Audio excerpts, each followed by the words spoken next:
Hey, welcome to Spirit Soul Sense, Information for Your Soul. I am Shareece, and I have a couple other videos on this book, Women Who Love Too Much, that I really love.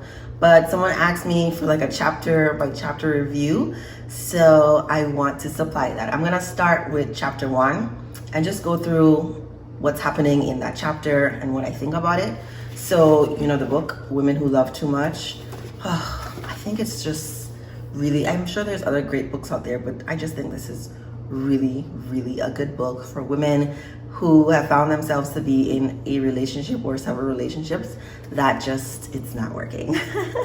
You're not happy, you've been unhappy for a while, like this might be the book for you. So Robin Norwood, the author of the book, she uses a lot of storytelling to provide examples in the book. So in chapter 1, she uses this woman named Jill who sort of has this thought that she runs men away, that she can't keep a man, that men don't seem to appreciate her when she's in their life.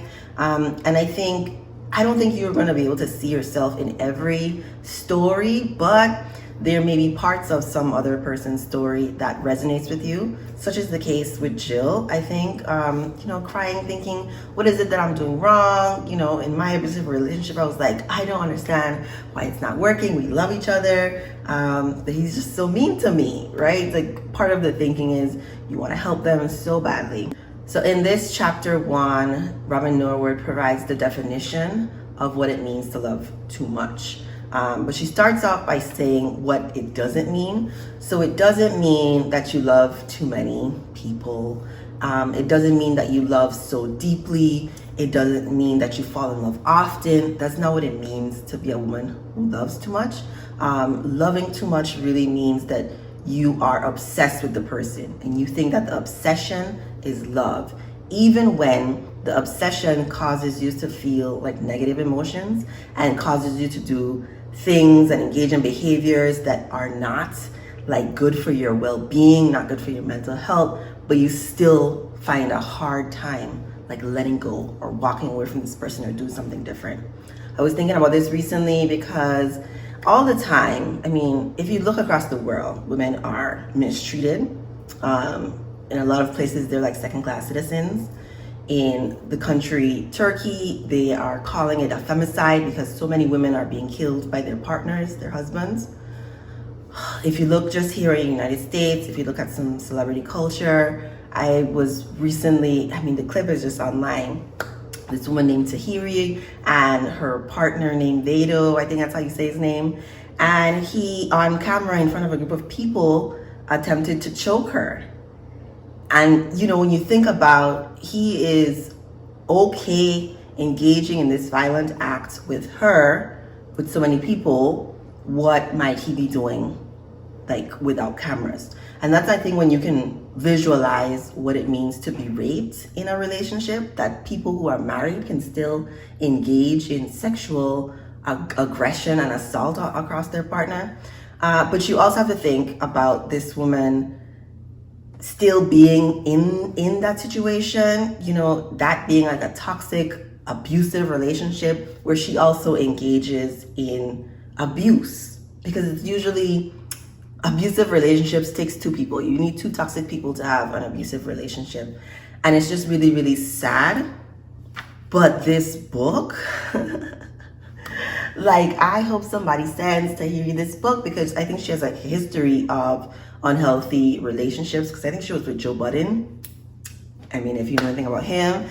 So I just, my wish, my hope, and I know it's happened already, that some people have seen some of my reviews and you know, it sparked a thought, but that this book that was created by a woman who loved too much for women who love too much can be very helpful in just you focusing on you and becoming a better person.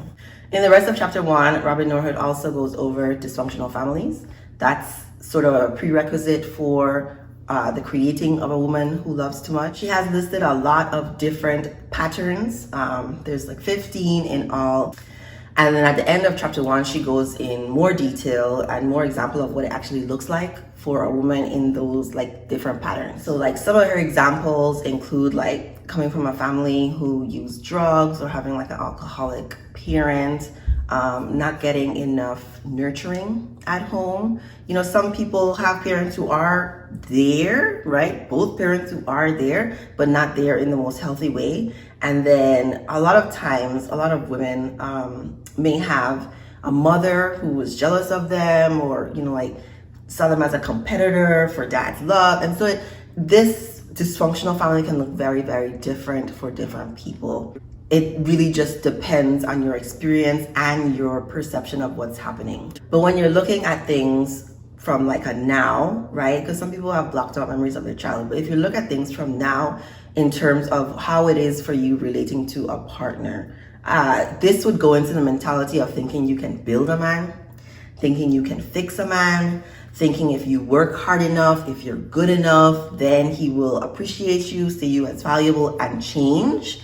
This idea of him changing is part of being a woman who loves too much. You may be drawn to people with problems, and in like the rest of the chapters, she's gonna tell you like you need to focus on you. Like you really just need to focus on you, because the focusing on other people's problems is just a distraction from what you have going on inside yourself.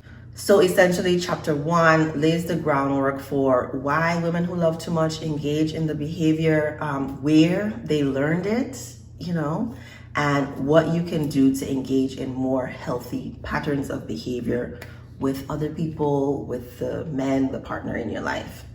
I will be doing chapter 2 next week, so look out for that, and thank you for watching.